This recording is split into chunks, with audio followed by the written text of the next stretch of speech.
Hello and welcome to the We Are Careers show, and I hope you're having a wonderful week wherever you are in the career sphere.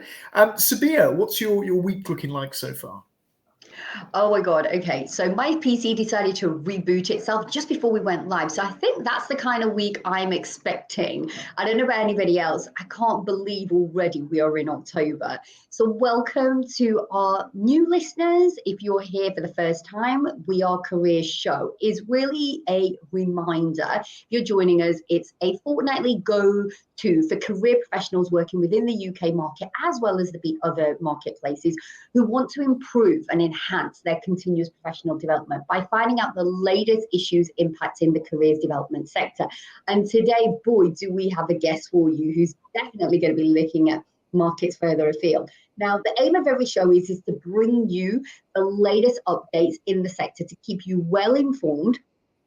Plus, we bring you inspirational guests based on topics that matter to you. Now, the aim is simple. It's to connect and build a strong community of careers professionals so that we can serve our clients in the best possible way. Now, for those of you that don't know me, I'm known as Lucy Sattler, and I help international job hunters stop struggling and start thriving. And as always, I'm joined by my amazing co-host, Chris Webb. So, Chris, what do we have coming up today? Yes, thanks, Sabiha. So we're back on the topic of education again this week, but looking at a slightly younger audience. So we're going to be kind of turning our focus to the world of primary careers and looking at what careers education or kind of careers delivery looks like for kind of students at this stage of their learning journey. And in order to do that and kind of myth bust, some of perhaps the common stereotypes around primary careers and also some of the possibilities, we're delighted to be joined again by former guest and friend of the show, CEO and founder of StudyWork Grow, Lucy Sattler. So Lucy, very warm welcome back to the show. And I guess for any viewers or listeners who've not come across you before, tell us a little bit more or remind us about yourself and the work that you do. Yeah, thank you so much for having me. It's absolutely brilliant to be back. So I'm Lucy. I'm currently working and operating in Australia. I was born in the UK though, so I've got a bit of a connection there. And I run StudyWork Grow. And what that means is we work with around 1,200 schools right around the world now in all sorts of amazing countries. We welcomed a school from Venezuela this week, another one from Colombia. So we're really starting to share the message about career education and building those career development skills right around the world. For the past probably 12 months, we've really had this strong focus on primary education, which is why it's so great to be here and talking about it today. I like to beat that drum whenever I have an opportunity to talk about starting earlier, because I feel like that's really the place where we need to be going next with career education in the space if we really want to make a difference later on. So, yeah. Looking forward to talking about that today. Excellent. Thanks for sharing your intro. And for anybody who hasn't come across Lucy's work, make sure you check out her LinkedIn. She's got tons of content that you can sort of see. So as Chris and Lucy sort of shared, that's the theme and the topic of today. So if you haven't already hit that subscribe button, make sure that you do, because every episode we have something different and relevant in the career sphere. Now, previous viewers and listeners of the show will remember our Careers Cheers segment, where every show we celebrate innovative and inspiring members of the careers community. Or simply, it's about giving a shout out to positivity that's happening in the careers world space. So, Lucy, I'm going to come to you first, as you are our guest today. Who or what is your Careers Cheers for the week? So I want to make a shout out to a resource that I've really loved and really find useful working with primary school, and that's the Exploring Possibilities Toolkit. It's published by CERIC, which is a Canadian organisation, but it was written by a group of people, including some people from the UK as well. And I just find it really useful because it's so practical. It's such a resource where you can grab it and immediately pick up something and then take that back to your own practice. So that would be the thing that I would like to shout out Careers Cheers for this week. Oh, amazing. And who doesn't like a good tool? Honestly, I'm always fascinated and trying to find something new and interesting and engaging that I can use with my clients. Chris, how about yourself? What have you selected for today's Careers Cheers? Well, yeah, so mine's kind of a little bit strange because at time of recording, this actually hasn't happened yet. But by the time we go live, this definitely will have happened. So my Careers Cheers is for the Careers Fest 2024 event that is taking place took place on Friday, the 18th of October, organised by Caroline Green, the Talent Cycle. So hopefully many of our viewers and listeners will have attended this event virtually on that date. And again, it's a little bit of a shameless self-nom, as I'm going to be there with Danny Mertzer, or I was there when you're listening to this, talking about kind of AI, career development, and what's next for this space. But there are just some brilliant speakers in there. And Caroline, once again, has also kind of set up the Careers Fest Awards. So again, recognition of the rest of the careers community. And I've no doubt it's going to be a brilliant event. And then looking back, I'm sure it was a great event. So as you're listening to this, a big shout out and a big careers cheers for the Careers Fest 2024. Oh my God, I've been seeing posts by people who are attending, who are speaking everywhere on social media right now, well, particularly LinkedIn, because that's a platform I tend to be on. And so I am sure it is going to be a phenomenal, or has been a phenomenal event. And I think for me, I picked, because of the topic of what we're talking about here today, particularly somebody who, when I think of primary school careers, one name always pops into my mind. Maybe you're thinking about what name that could be, as I'm about to announce. Annette College. She is somebody who's an experienced consulting specialist in careers education. She's also a writer, presenter, and trainer. And if you haven't already followed her, she also has an amazing blog as well. Do check her out, because particularly on this topic that we're going to be exploring today, she has some amazing content. So anybody who sort of kind of got their interest in this topic as a result of our amazing guest Lucy today, do also check out Janet College's content on LinkedIn and her blog as well. So that is our careers cheers for today. So let's dive in to our theme and our topic today. So Chris, what are we going to be exploring today?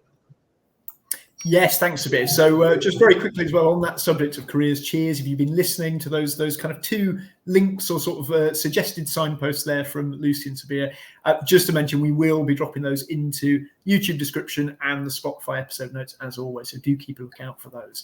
Now, as we've kind of talked about, the focus of today is really around kind of primary careers. And I guess a really good place to start, Lucy, is that idea of what do we mean by primary careers? So what does that kind of term mean to you, I suppose? And what do you sort of feel primary careers does look like or should look like for maybe people who are sort of less familiar with it as an area of careers work? Yeah, I think there's this idea that primary careers is this thing that's either a bit of a dirty word or completely separate to secondary careers. And I think that tends to be the first place people go when we talk about it, is as if, oh no, we do all of these things with teenagers, so we've got to do something different with primary careers. But we know that career development happens over time. It happens through our experiences, and kids don't come to us as blank slates at 15 years old when we have those first career conversations, formal career conversations with them. They've been thinking about careers, learning about them the whole time they were in primary school, even before they were in primary school. So when we talk about, or when I talk about primary career education, I'm not necessarily saying we need to teach them, this is what a job is, or how to get a job, or what even about university and apprenticeships necessarily. It's much more about broadening their horizons, introducing them to a huge range of different possibilities that might suit them, teaching them to explore their strengths and their interest areas, so that by the time they do start to crystallize their vocational identity, they start to be making these bigger decisions, they're coming at it from a really strong base and a really strong position. So that's my position with primary school careers. Okay, I think that's kind of summarised things really nicely. I mean, I guess you mentioned there a little bit about some of the stuff around kind of misconceptions. I mean, what do you think are maybe perhaps some of those common misconceptions people have around that idea of primary careers or primary careers education? And is that a bit of a barrier in some ways for people getting involved or delivering this type of thing? Because perhaps, as you said, there's this assumption that maybe it's too early or it's too soon. You definitely hear that, Chris. People will say to me when I talk about primary school careers, oh, what would you want to do that for? Or, oh, no, they're too, let them be children. You don't need to talk about that then. But the reality is that we're already talking about careers with our kids, with our young people. They're already experiencing, parents going to work or people around them going to work. They're having these interactions all the time. It's being talked about in the classroom. In the Exploring Possibilities toolkit that I mentioned, the report that was behind that, they found that around 100% of primary school teachers said that they actually talk about jobs and work in the classroom. So we know what's happening in the classroom. And it's happening even before that. So it's happening when we give little trucks to little boys and we give toy dolls to little girls. All of those things are sending messages to our children about the kinds of things that they might become, the kinds of people they might become, and the things they might do in their lives. So we can't say it's not happening, and we can't say that it's okay to wait, because it is something that's happening. Yeah, absolutely. So yeah, you definitely relevant, because as you say, regardless of whether we're involved, it's happening all around us, and happening to the young people involved all the time. You talked a bit obviously about the kind of exploring possibilities toolkit in the careers cheers, a little bit more just then as well. I guess, what does kind of primary careers look like in your experience, kind of practically? I think that's something we often get a lot of questions from people about. So even if they understand the significance or maybe why it's relevant, what do some of those activities look like? You've kind of mentioned a few already, but just wondered if you might expand on that a little bit. Some of the things you've seen sort of previously related to this area.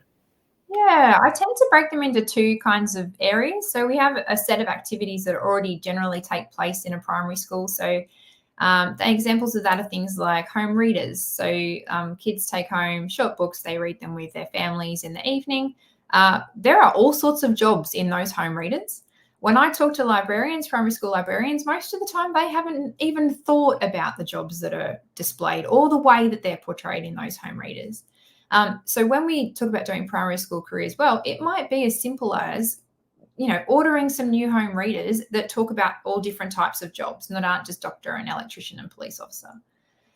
It can be changing up how we do role play in an early reception or a kindergarten for American classroom, where we do role play that is more diverse. It's not all just shop or kitchen. We can talk about post offices, or we can talk about yoga studios, or all these sorts of exciting things that young people might end up doing.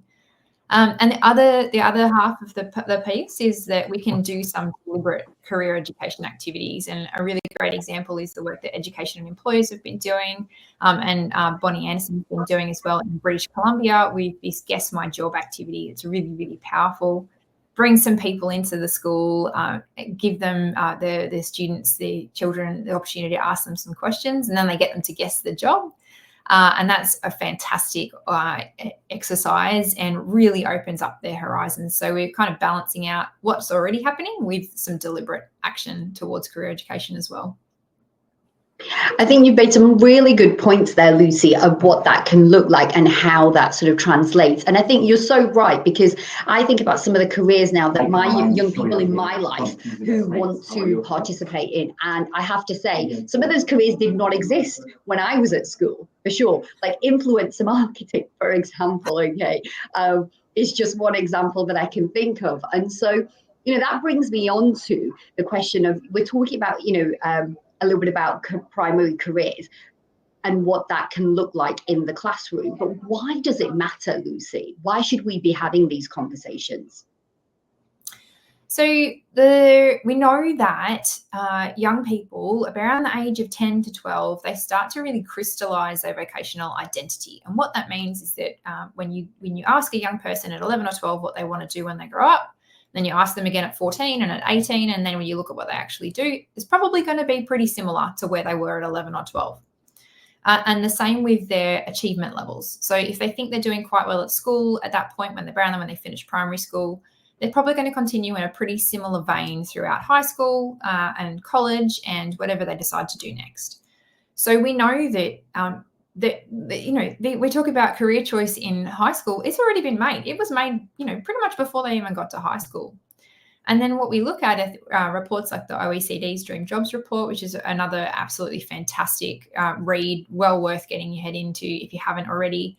And what they found is that they looked right around the world, and around half of all 15-year-olds expect, not aspire, but expect to work in just one of 10 jobs. And they're quite gender-based and they're quite old jobs. They're quite, they're the typical things like teacher and police officer and electrician again. And so we're not doing enough to really broaden those horizons. When half of all teenagers are thinking about just 10 jobs, we haven't done enough work in expanding what they might be thinking about. So the earlier that we start, the better opportunities we have to really give them more to pick from, more to think about. Anthony Mann from the OECD calls it throwing mud at the wall and seeing what sticks. That's what we've got to do in career development with career education. And if we start in primary, we can throw a lot more mud at that wall and give them many more opportunities to see what sticks. Yeah, it's a really good point. And I guess kind of coming back a little bit to something you said earlier as well, is there a sense here it's about being connected? It's about joining the dots between those different stages of careers education. Because certainly sort of practitioners listening in England will be thinking, well, we're already quite fragmented, arguably from kind of secondary up to further education, into higher education, into adult settings. And you're adding kind of another setting in. But I guess the point that you're kind of trying to make is actually we need to have that connectivity, because these aren't just random separate stages of people's lives. It's the full journey, isn't it, I guess? 100%. And fortunately, when I talk to secondary careers counsellors, careers advisors, they often want to work with their feeder primary schools or their connected primary schools because they can see it for themselves. Anyone who's been in a consultation with a 15-year-old would know that, by that point, there's only so much you can do. So I think there is a bit of a drive across the space to do that work earlier. It's difficult to work out what that looks like. There are very, very few careers qualified people working in primary education. Primary school teachers, like every other teacher right now, are doing it tough. They're, really struggling with the system. We've got teacher retention issues in Australia, and I know that they're mirrored elsewhere in the world. So there's this perception sometimes in primary school that you're asking them to do something else, which we don't really want to be doing right now. I think I'm coming at it from the point of saying, well, we're already talking about jobs and work. We're not adding to your burden. We're just giving you some tools to do it a bit better. So to be a bit more deliberate about the jobs we talk about, a bit more conscious and aware of the impact of those conversations we're having with young people, so that it can be that continuous piece and they can develop well across the lifespan. Yeah, it's that sort of surfacing what's there, isn't it? As you're saying, rather than necessarily kind of feeling like you've got to add on. It's interesting because there's a lot of parallels with some of the work that Kate Daubney's been doing in sort of the HE space and FE in secondary education, this idea of like extracted employability. You're not necessarily adding loads of stuff on, but you're working out where is it already and where can we kind of highlight it or make it more explicit or more obvious. And as you say, I think particularly with kind of primary to secondary, certainly kind of in the UK, there's quite a big focus on like transition days and stuff like that, which is kind of more around getting used to the idea of moving from a primary school setting to a secondary school setting. But actually, that's almost like perfect for the idea of discussing general transitions and what does that look like and what does that feel like. So, yeah, there's, as you say, probably quite an open door or an open space to be involved, or for careers professionals to be involved in that type of work. But what that looks like might be quite different, I guess, from place to place. Yeah, and I think that's a nice thing, though. It's nice that we can have localized, place-based solutions, and people who want to get involved can get involved. It's always a great idea to do that, to reach out to primary schools and to see what they need. Or there are some amazing people, particularly in the UK. I think you're leading the way in terms of getting involved with primary education, because it does have such an impact, and we can highlight those spaces. I always say the first transition they actually go through, the first career transition they'll have is when they start school, when they go from being at home to starting school. So, and the better transition we can give them then, and then from primary school to secondary school, the more prepared they can be for the transition.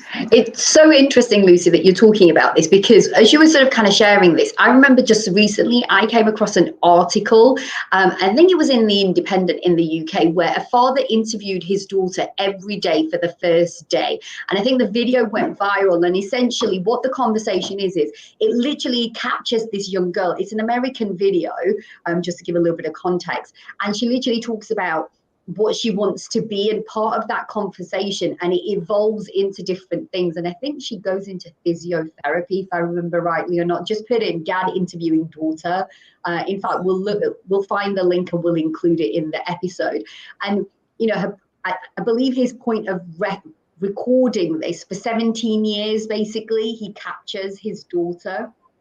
And I just wanted to sort of kind of bring you in on this of, do you think, what's the role that parents play in this? Because we're talking about obviously education and educators and the role that we play, but do you think that parents and the roles that, sort of family play informs young people about the career choices that they make? Yeah, of course it does. And, even things like asking that question, what do you want to do when you grow up? That can inform the decisions that they make and the responses that not so much the question, but the responses that they're given from adults around them. So when someone says, I want to be a firefighter, and then the teacher says, oh, you've got to be very brave to be a firefighter, immediately that kid's thinking, am I brave?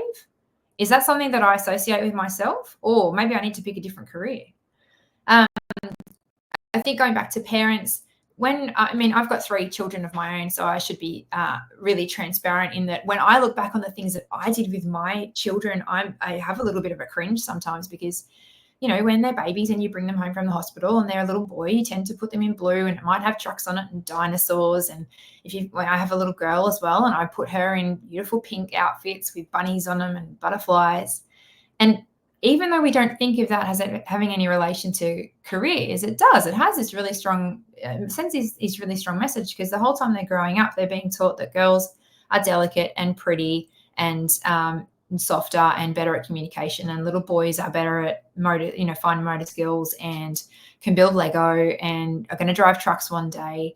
And I'm really loving that now. I'm seeing more parents putting there's a bit of a trend where they'll put their toddlers in little pink, the girls in little pink tradie outfits, so little worker outfits. We're seeing boys walking around and with dolls, because that's they can now buy dolls that are appropriate for little boys. So we're starting to see parents come on board, probably better than I ever did, and start to break down some of those barriers. Yeah, it's such an important point. I mean, I coach a mixed gender sport, so it's the sort of thing that we kind of see all the time, just the value, the benefit it has from like a young age, under 11s all the way up to under 17s, of just kind of, male and female students or players, I should say, playing together and just breaking down that idea that somehow sport has to be, separate or kind of divided in any sense. As you're saying, there's similar stuff there in kind of terms of the career side of things, that actually a lot of it maybe we don't necessarily do consciously, but we kind of know that we sort of are doing it to an extent. And certainly we see that sort of replicated, don't we, through the media, through TV, through film, through books. There's a lot of that kind of, well, why did I end up thinking about that career? Or why do we see so many men or so many women in that particular career? You only then have to look at snapshots of, I guess, media, film, TV to kind of go, oh, actually, it's pretty understandable, isn't it, in terms of where that comes from? So I think it's such an important point. We've talked about, lots of kind of really useful, I guess, resources already and people that are involved. And I think you're right to say with the primary careers space, certainly in the UK, we've got some great people, who've kind of contributed to this area already. Sabiha mentioned Janet College, I think, at the top of the show. We've also got people like John Ambrose. And of course, we have got that kind of primary careers framework from the CDI that they both contributed to. So there is some great stuff out there, which of course we'll also share in the episode notes as well. But I guess, Lucy, just to sort of tie things up as we move towards the end of the show, if we've got sort of viewers, listeners who are maybe really, really interested in the primary careers space, they've perhaps not kind of delved into this in much detail yet, what would your sort of recommendations be in terms of best places for them to start, and I guess kind of key resources for them to check out that perhaps we haven't talked about already? So I think the first thing that I always recommend when we talk about primary school education is just to stop for a second, take a step back and reflect on their own practice. So are they involved in that space at the minute? Do they have any connections with the primary school? What kind of messages are they sending, if they are sending any messages? And think about their own unconscious bias, because we all have it. I have it. If you're in a school, if you're a primary school teacher, I vividly remember going into a local school library, and they just bought a whole new section of books. And I went through them, and unfortunately, I had to say at the end that most of their books reinforce gender stereotypes in careers. And they were absolutely horrified, because when they'd been purchasing those items, they'd been looking for diversity and they'd been looking for all sorts of different types of families, but they hadn't had that in mind, that career lens in mind. So I think, keep in mind, that's my first tip. There are lots of resources that are starting to come on the market. One of them we've been developing ourselves is All Hunters. So All Hunters is a program that we've taken about 12 months plus now to develop.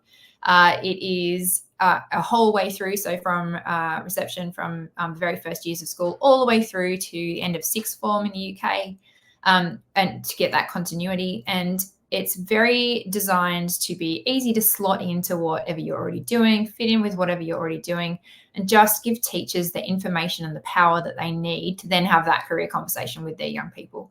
We know teachers want to have those conversations. They tell us they do things like use videos. So we've made a whole stack of videos so that they can then have, show a little video with their young people, talk about it, maybe do a little project or a little activity, and just start to have that conversation and feel a bit more empowered to have that conversation. So that's something that's out now. I'm hosting a webinar on Thursday afternoon where I'll be going through all the All Hunters resources if anyone wants to have a look, but that'll have happened before by the end of this session. So, but it's a really exciting program, and I am excited to see how it goes next year. And I know, Sabiha, you mentioned earlier, I'm on LinkedIn. LinkedIn is really my sort of favorite place to meet and connect, to be part of this amazing community of practice. So if you haven't already reached out to me, please find me on LinkedIn and reach out to me, because I love to talk to anyone who wants to talk about primary school careers. Okay, folks, so there you heard it live from Lucy. Okay, not only in terms of the resources that she and her team have available, but also where you can connect with her to continue furthering this conversation. So Lucy, we've got a few minutes left. I just wanted to give you the final say on, if you had one recommendation or one tip or one hack that you would recommend to our viewers so that they can take this sort of knowledge in a more practical way and apply it into their day-to-day working lives, what would that one tip be? I know it's going to be a difficult one, but if you had to pick one thing, what would that be?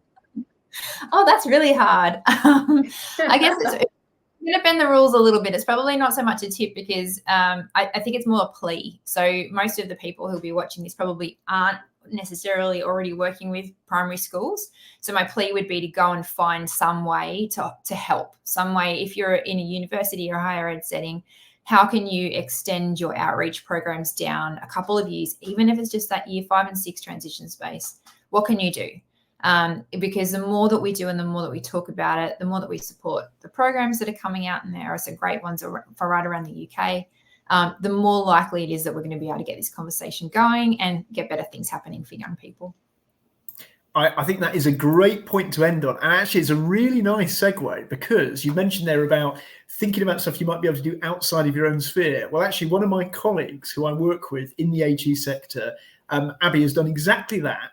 So what she's done is she's a career consultant working in a university, but she has become a governor at her local primary school, and has been the Careers Link Governor, or become the Careers Link Governor for the primary school. So absolutely brilliant example, ties in exactly with what you're saying, bringing that career development expertise, but being able to kind of apply it in a different way. So I think it's such a good point that it doesn't necessarily have to just be within the role that you're doing, but there's plenty of other ways that kind of people can get involved with that. So yeah, that's almost like another careers cheers at the end, but really, really good suggestion. Fab. So I think that kind of pretty much takes us to the end of the podcast. We always kind of run out of time, and this is particularly, I think, a topic that we could certainly be kind of talking about for much, much longer. And I think there should be, kind of looking ahead to the future with the amount of work that's kind of continuing to go on in this space, a fair few more episodes that we'll be able to cover on this topic. And if you are listening or you are watching and you think, okay, this is something that maybe I'm doing some work on at the moment, I'd be really interested in kind of furthering the discussion, maybe coming on and talking about a specific project that you're working on within the primary careers space, then do get in touch with us, because we'd be delighted to hear from you. As we kind of mentioned sort of at the top of the show and various times throughout the show, if there's anything that you've kind of heard today or watched today that you've been interested in, you'll be able to find all of the links that we've referred to in the description on YouTube or in the episode notes on Spotify. So do check those out. And that's also including a link to Lucy's LinkedIn profile if you want to connect with her directly. But all that's left to say is really to say a massive thank you again to Lucy for joining us. You're kind of one away from the hat trick of We Are Careers performances. So big thank you for joining us today. Big thanks to all of you listening or watching at home. And we will see you in a fortnight's time in the career sphere. Have a great couple of weeks and see you then. Thanks, everybody. See you next time. Bye-bye.